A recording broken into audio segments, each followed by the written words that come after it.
Hey, friends, welcome back to Notes to My Nervous System, a podcast about understanding your nervous system so you can move through hard moments with a little more calm and a lot less self blame. I'm Erin, a mom, therapist, and creator of the Mind Circuit app. It's a simple nervous system friendly tool for moments when your body needs support before your brain can catch up. Down with someone who knows what it means to turn chaos into community. Leigh Schultes, founder of Wilderness Muse, opened her doors a week before Hurricane Helene hit. And instead of folding, she turned her shop into a hub for survival, art, and healing. This story is about resilience, creativity, and the nervous system's power that we all carry. Really thrilled to be here. Well, I wanted to just this is important to say, especially when it comes to people that write books in my store. You are one of them, and we have several of your offerings. And I just have watched over the years how much you've impacted our community, not only in times of disaster, but also just in the everyday and how hard you've worked to make your work accessible to people. So I'm thrilled that you're doing a podcast and that I get to be a part of it because yeah, it's a big step, and also I think it's gonna take that value that I know you have of accessibility and that vision that you have of making these kinds of conversations more accessible to people. It's only gonna make that much more. So thank you so much for putting me on here because I'm a big fan of yours and I'm excited. Wilderness Muse, we are a creative community. We have 52, actually it's more Oh, like 56 now. congrats. You've Thank grown. you. Hyperlocal artisans. And what hyperlocal means is just like really focused in on our immediate vicinity. So all of the artwork, all of the literature, everything that's in the store retail wise, and also our educators. So we offer workshops as well. It's all within an hour's drive. So it depends on who's driving. Sometimes it's a little bit longer, but we are a hub for creativity. And we opened a week before the storm last year. And, I've been grateful to be able to serve people in that way. But as we move forward, we're really focusing on education and a lot of the conversations that you have on your podcast, everything that you're doing that I've heard and seen thus far over many years is directly in line with our vision as well. So thrilled to be here. Oh, thank you so much. I appreciate it. And thank you for what you did for the community. So, people who know Lee know that she steps up and she is resourceful. But for the viewers who don't know, Lee took her brand new business that was only open a week and turned it into this community hub for people to get water, to get Wi Fi, to get basic cleaning supplies, clothes, everything you could think of. People would show up with cars and trailers and trucks and drop off food and just all types of manner of supplies. And she managed and organized it all and didn't charge anybody anything and just stepped up for everybody who got impacted by hurricane. So thank you for doing that because it derailed your business. I mean, your business barely started and then a Yeah. hurricane came. Yeah, and in a lot of ways, like, it completely derailed my life. So a lot of us can say that, and I'm grateful that I've had nervous system training, for lack of a better word, that it's a skill I've Yeah, worked I with like that. developing for several years. But in the moment, I was actually stuck on the mountain for almost 3 weeks, and this is not like a humble brag thing. Yeah. Yeah, this is like a reality. So I Oh, actually had the key to my shop up the mountain and we were stuck up there off Flat Creek Road for almost 3 weeks. And one of our artisans reached out to me and it was Monica. She did our plants and she said, yes, I can, know. she was like, can we get a Starlink on the roof? And we Yes. need permission to like drill into the roof so that the Starlink like stays on the roof basically. And at that point, I had basically given up on having a shop. I was like, that's not priority. I was really shifted back into this survival mindset because we were extremely isolated. The hardest hit area in Fairview, North Carolina, which was one of the hardest hit areas in Western North Carolina. And we were just focusing on the everyday, which reminds me a lot of like sometimes when you're in crisis, you focus on every day, hour to hour, and then it becomes day to day and then week to week and you grow that way. So I had pretty much just written the shop off. If people asked me if it was even still standing, I said I don't know. And so Monica, once we got a Starlink, reached out to me and I just said, here's the key to the store. Meet me at these coordinates. If you can get there, you can have the key and you can do whatever you want. Just do good. And so for a new business owner, that was a big leap of faith to be like, all right, well, Very. yeah, here are the keys to whatever is still there. You can use it. And the site grew organically. People just came to Western North Carolina with supplies, just 18 wheelers. And because we are one of the only places where an 18 wheeler can turn around because we're a renovated car wash, it just grew. So when I came off the mountain in 3 weeks, it was maybe like 2.5 weeks. And I think I saw you the first day that I was off the mountain. First or second day, you came with all the Yeah. baby clothes. It was so sweet. Yes, I came with my minivan full of Yeah. items and things labeled, and Yeah, it was we all had time on washed. our hands. Yeah, it was all washed and folded and, like, size appropriate, like, women burst into tears when they had it because it was just, like, in every You I know don't think I've that. shared that with you, but because in that moment, everybody has mountains of clothing, mountains of It's supplies. muddy and destroyed, and Yeah, I have so no that was water. just so thoughtful, and so I just really appreciated the attention to detail there. But yeah, so long story short, I showed up and it was about the time when people's employers were saying you have to come back to work however you can. So all the volunteers left essentially the same week I showed up. And when you talk about a jolt, it was like almost a shock to be off the mountain in this completely different world because we were in like pioneer woman days up there. And then Internet, Mhm. phones, The nothing but water. AM radio if you could get Mhm. it just right to pick up a signal. Right, and then it was, "Hey, let's divorce your brain from there." So I was living there. It took me 2 hours to get what's normally a 10-minute drive, via ATV, and it's like, "Let's just yes, you're in survival mode up there, but how can we take what we're doing down here and not only make it sustainable?" Because I knew at that moment it was gonna be a long haul and I was gonna burn out about 10 times a week. How can we make this sustainable for the people, but also for me? Like, I'm not gonna give Good. up. But at the same time, I don't wanna be obstinate about it. We need to kind of prevent the inevitable. I knew a breakdown would come, but at Yeah, that we point, it just was went through a massive disaster. I mean, then right, breakdowns are coming and right. did.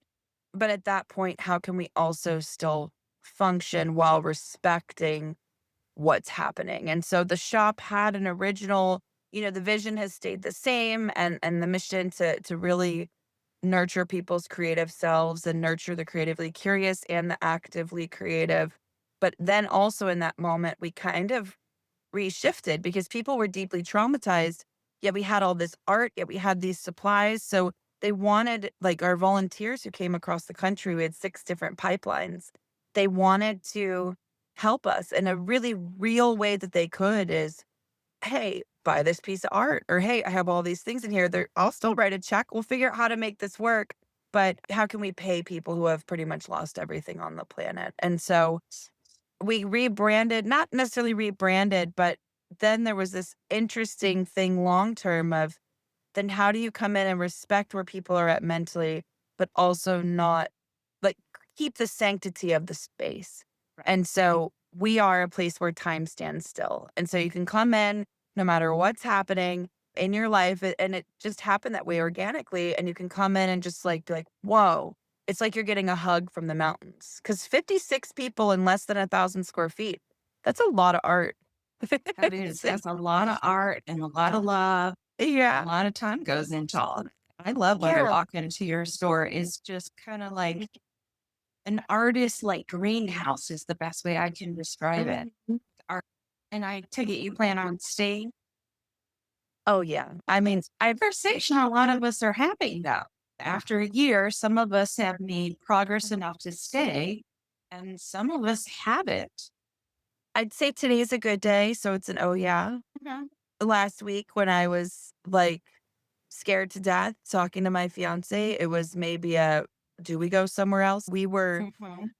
where we were planning to buy land on a very specific tract of land, and we were pretty much positioning ourselves with rentals so we'd be the first to know when anything popped up, and a lot of those tracts don't exist anymore, and so it was a big jolt of, like, Other Love. times would like to say, I think living here as an artist is beautiful, but I don't think I have to make all my money here.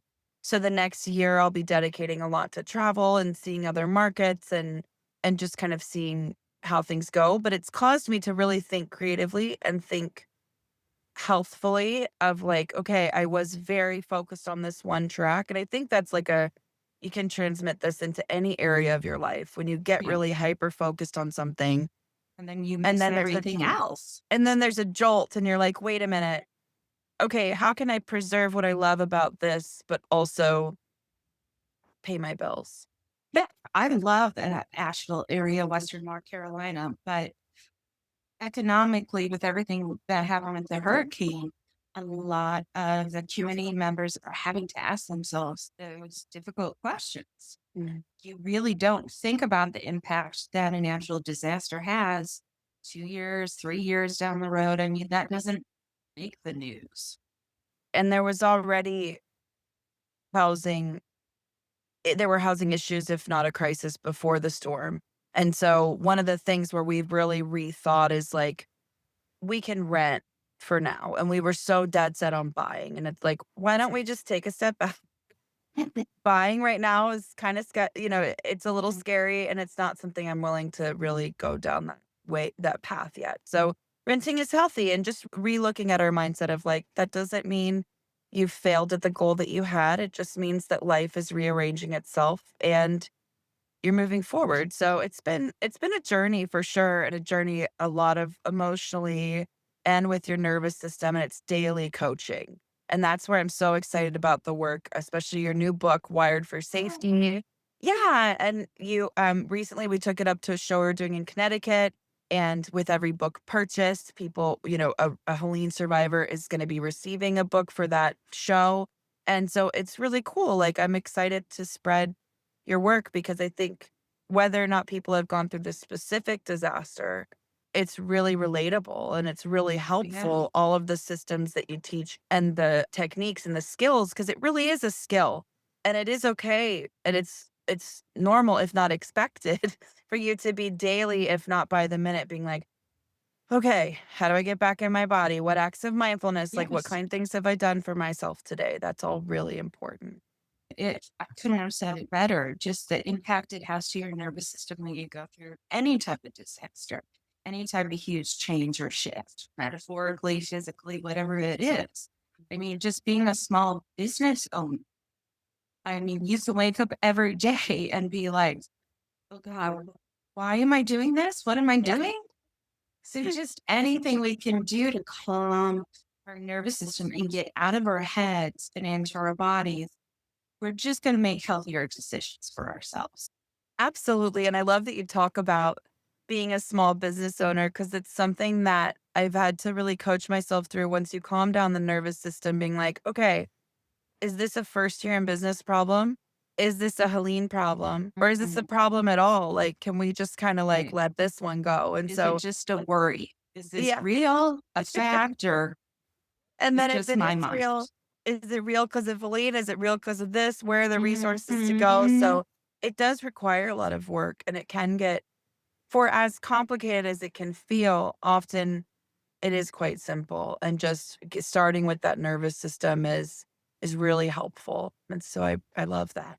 Found and small new business owner that helps you to kind of like slow down, be strategic, take a breath. Because I know myself as a small business owner, it's like I get an idea and I just want to jump on, right? Mhm. And it's difficult. Yeah, I think having a good accountability structure is everything, because with being a visionary and the type of person that I am, and that is very common with Mhm. entrepreneurs and with business owners and anybody who's like, "Hey, I'm not gonna work for anybody else."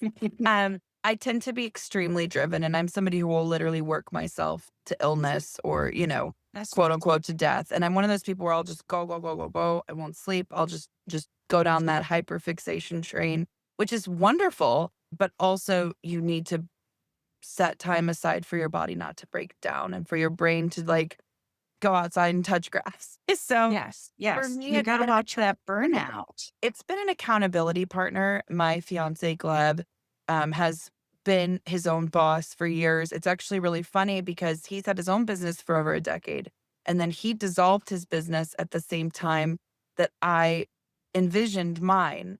And so it's been wonderful. He's loving just going to work now for the first time. He loves being an employee and just coming home. Not But being the for me, boss. Yeah. yeah, it's been really helpful to not only have a relationship, not necessarily that he's a coach or he's anything like that, but when he sees me as a partner, doing something that maybe I'm just like up all night or doing this, he is someone who has experience doing what I'm trying to do. And he's able to say, hey, just a gentle reminder. And I often won't listen the first time or the second time or the third time, but I tend to circle back and just, I think having a great community of people. And he's not the only one, but people who are like, so I remember 10 years ago, I did something very similar to that. And just having those little pockets. And so because we're going to do what we're going to do, and we have something we're passionate about, and we have something we're excited about, I'm not gonna stop, but eventually I'm gonna be like, "Ooh, my body doesn't feel great. Ooh, my neck feels tight. Ooh, I'm not breathing as deeply as I was yesterday. What are the signs that have led me to this? Oh, wow, all those people told me that maybe." So Maybe it's first a little too much and I need to take a break now. right, and then over time, you start to recognize things proactively or more in the moment, if not proactively.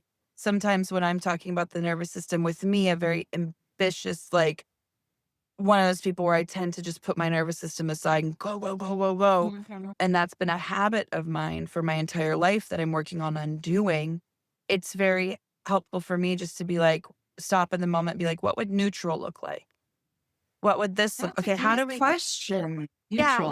how do we get back to neutral? And especially with the grief and the tumultuous environment over the last year, I'm just like, okay, we don't have to feel good today, but how do we get back to neutral? And often that leads to good because you're opening the door of like, oh, I just don't want to feel like this. Mhm. So So it helps you to recognize what you are feeling. And a lot of us, when we're in overdrive and we're hyper focused, we're not in touch with ourselves and what we're feeling.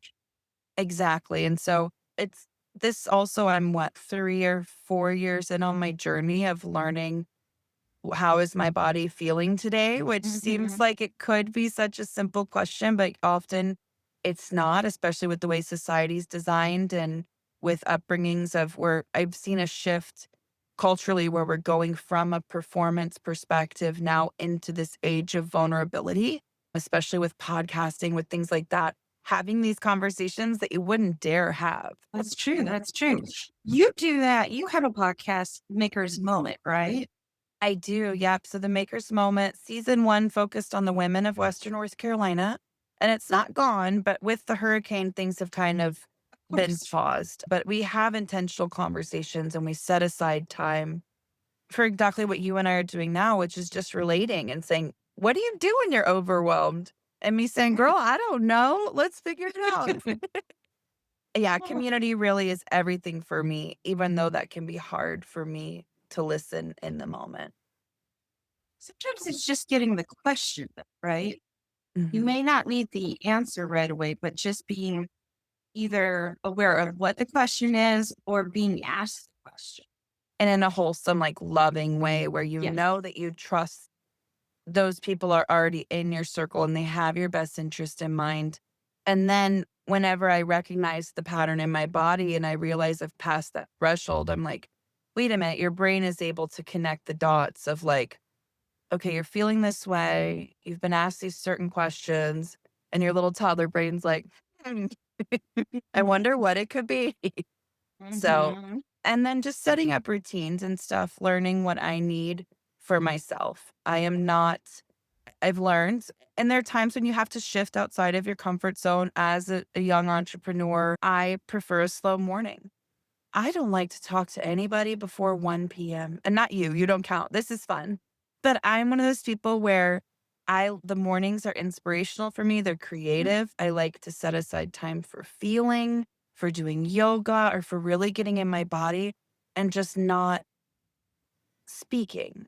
It's really important for me. I get to create, I get to make, Or if I choose to speak, doing things like this, like having very intentional conversations, having a coffee with a girlfriend or getting on a podcast and setting aside time for things that aren't in that race of the to-dos, because the to-dos will never go away.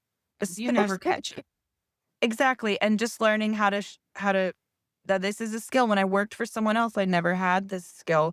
I wanted to have it and I worked really hard, but just learning like, just lock the door and leave. It's 6:05. You turned off the lights.